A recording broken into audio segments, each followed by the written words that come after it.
অনেকে আমাদেরকে প্রশ্ন করে থাকেন যে আমাদের যদি অ্যাক্সিডেন্টে বা আঘাতজনিত কারণে হাড় ভেঙে যায় তাহলে আমরা বুঝবো কেমনে?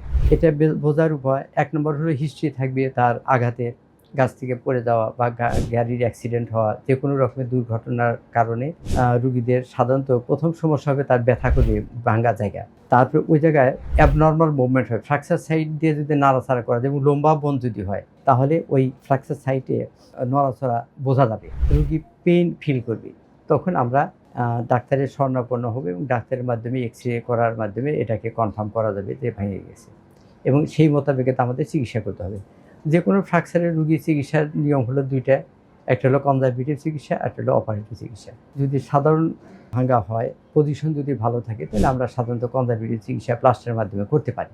আর যদি দেখা যায় যে ফ্র্যাকচার সাইটে ডিসপ্লেসমেন্ট বেশি আছে, অ্যাবনরমালিটি বেশি আছে তাহলে আমরা অপারেটিভ ট্রিটমেন্টের মাধ্যমে ব্যবস্থা দিতে পারি।